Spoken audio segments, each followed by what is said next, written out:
Rodrigo va vous expliquer aujourd'hui ce que nous avons fait la dernière fois en calcul mental. Et il est prêt. Il est prêt. Nous avons travaillé avec des nombres décimaux. Alors, quand je dis calcul mental, t'imagines bien qu'il va falloir avoir une forme de calcul. Donc, les pauvres nombres décimaux qu'ont-ils suivi? Après les placer sur une droite graduée. On les avait en effet tracés sur une droite graduée. Mais Capucine se méprend peut-être avec ce que nous avons fait en numération. Oui. Et non pas en calcul mental. Allons-nous enfin aborder le sujet? Nous avons appris, je crois... de multiplier par 10, 100 000. Ah oui, à multiplier un nombre, pas forcément décimal, mais les nombres décimaux aussi, par 10, par 100, par 1000. D'accord. Donc, je vais mettre un exemple. 57,34 et je vais le multiplier par 10. Qui est-ce qui peut me dire ce que ça va faire? Cette petite chose-là. 173,4. Alors, explique-moi. Parce que moi, il faut qu'on m'explique. C'est fois 10, il y a un 0 dans 10.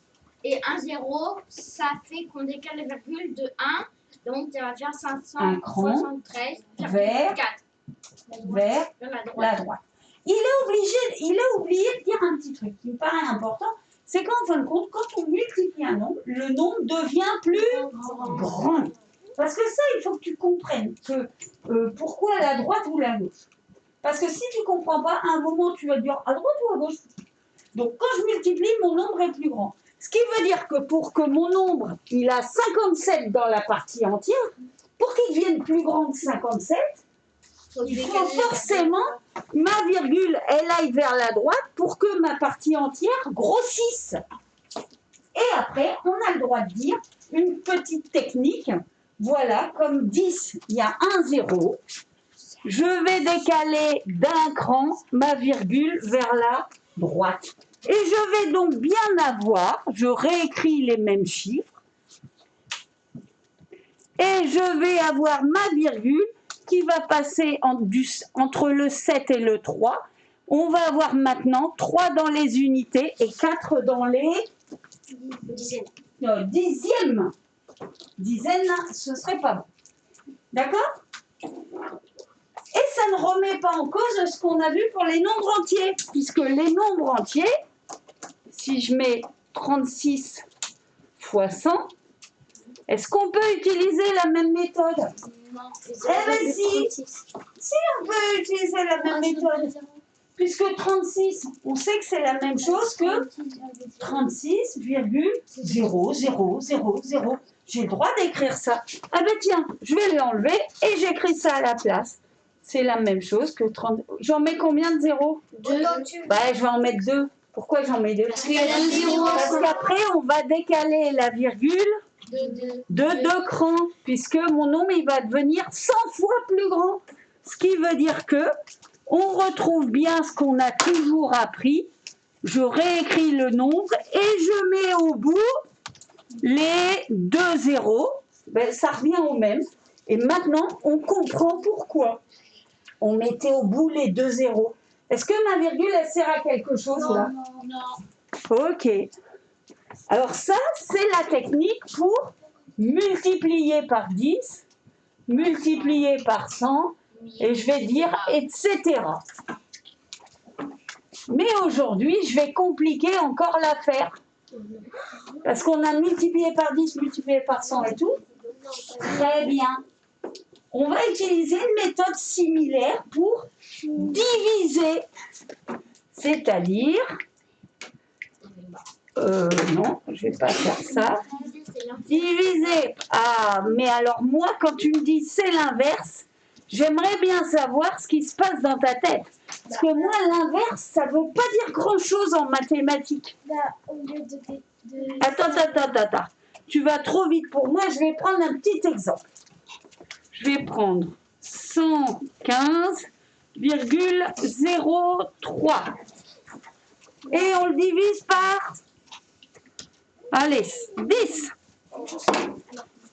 Alors, quand je divise, Simon, ma partie entière, elle devient plus grande ou plus petite?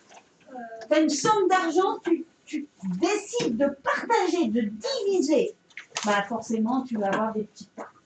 Donc, il va falloir tenir compte de ça. Donc, si mon nombre ici, il est à 115, forcément, pour avoir un nombre plus petit, ma virgule, il va falloir qu'elle se promène où? Vers la gauche. Très bien. Et comment on va faire pour savoir de combien de crans? Les zéros. Ben, il suffit de regarder combien il y a de zéros dans la puissance de 10. Là, j'ai un zéro. Mon nombre doit être 10 fois plus petit. Donc, il va forcément, ma virgule, elle va diminuer ma partie entière. On va donc avoir comme résultat 11. Je réécris les mêmes chiffres. Je replace ma virgule en partant d'un cran vers la gauche. Je divise. Est-ce que ça, vous avez bien compris les deux? Alors, Benjamin, si tu avais une leçon à faire, tu es enseignant, tu fais une leçon. Voilà, une leçon qui explique aux enfants comment on fait pour multiplier n'importe quel nombre, décimal ou entier. Comment on fait pour multiplier un nombre par 10, par 100, par 1000. Multiplier un nombre par 10, par 100, par 1000. Je sais. Ça, j'enlève pour le moment parce que moi, je veux que tu me fasses la leçon.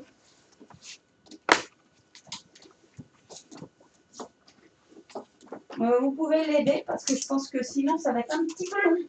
Bah, tu marques tu marques ton nom, tu marques un nombre, celui qui est choisi. Après, tu regardes. T'imagines que c'est une leçon, tu vas relire à la maison, que il faut que tu comprennes ce qu'on a fait en classe.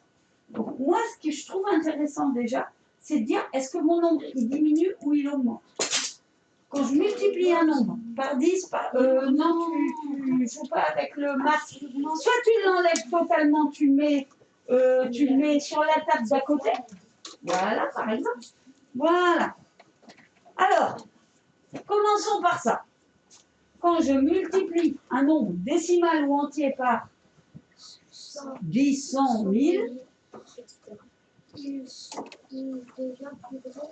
très bien. Alors moi, je vais dire la partie entière augmente. Donc, quand je mets les mots intéressants en rouge, multiplie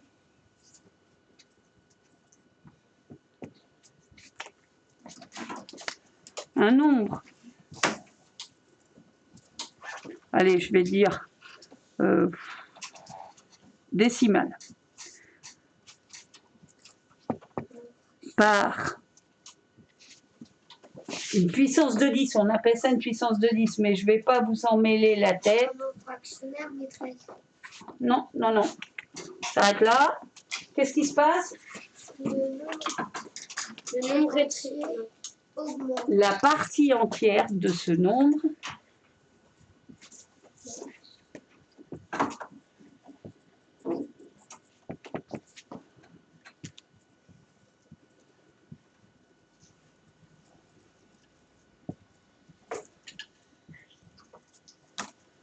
c'est comme si on décalait les chiffres dans le tableau de numération. Maintenant, une astuce. Qu'est-ce qu'on a dit? Quelle astuce on a? Et ça, vous allez bien le retenir. C'est-à-dire, je réécris le nombre et je décale la virgule vers la droite, d'autant que le nombre il grandit. D'autant de crans qu'il y a de 0 dans la puissance de 10. On est d'accord? Vous me prenez votre cahier de leçons. Vous allez prendre une carte phrase où c'est marqué stratégie de lecture, de calcul, On va marquer dans la partie opération, et on va marquer la leçon. S'il te plaît, ne crie pas, ça ne sert à rien. On est donc dans la partie calcul. Voilà, on a des pages blanches. Tu l'as pas vu, mais les petits Des pages comme ça, maîtresse? Voilà, elle y est. Elle y est. Mais évidemment, on va prendre dans l'ordre où elles arrivent. Voilà. Donc on va se mettre ici. Alors, le titre, ben, je dirais presque, c'est ça. Évidemment, vous encadrez à la règle. Nous, maîtresse, Comment? on peut écrire en noir. C'est dans la partie mathématiques calcul. Astuce. Non, t'écris pas en noir. On n'a jamais écrit en noir. Moi, j'écris en noir pour t'aider et on voit mieux au tableau. Astuce. Je réécris Je crois que c'est dans le calcul. les chiffres.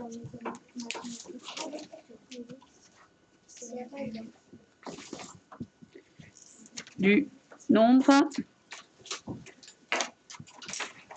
Puis, je décale la virgule. Et là, je vais le mettre en rouge vers la droite.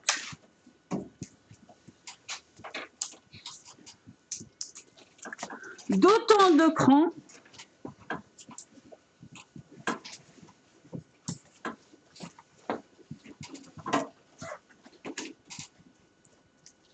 qu'il y a de 0 dans la puissance de 10. Est-ce que vous avez compris? Mais j'aimerais que vous me fassiez seul. Et on me met les exemples ici. Hein. On est tout pour voir. J'aime. C'est pas beaucoup en plus. Bah déjà, je ne comprends pas que tu râles. Ça, c'est la première chose. Et deuxième chose, ça me semble assez gros au tableau pour voir que je ne l'ai pas enlevé. Tu vois ce que je veux dire? Donc, je veux que seul vous me fassiez la trace écrite qui explique comment on divise par 10 et par 100. Soyez intelligents. Je veux exactement la même chose, mais au lieu de multiplier par 10, vous mettez divise 10. Là, vous mettez divise 100. Évidemment, les résultats ne seront pas les mêmes. Évidemment, mes phrases, ici, je ne vais pas marquer multiplie, je vais mettre divise. Mais mes phrases, je vais devoir les changer. Oui. Et là, je vais devoir aussi changer des choses. Je compte sur vous. Je ferai la correction après. Je veux les mêmes couleurs. Donc, un cadre pour multiplier par 10, multiplier par 100. Un autre cadre pour diviser par 10, diviser par 100. Là, ça demande de l'intelligence. J'ai compris ce que je fais. Ah, du coup, en haut, maîtresse, on met parfois 100 fois 10. Ça, c'est ton titre. Divisé. Du coup, Et ton deuxième cadre, le titre, ce sera divise 10, divise 100. D'accord? Ah, donc j'essaye un autre cadre. Tu auras besoin de 2 cadres. On va marquer diviser fois dans le même.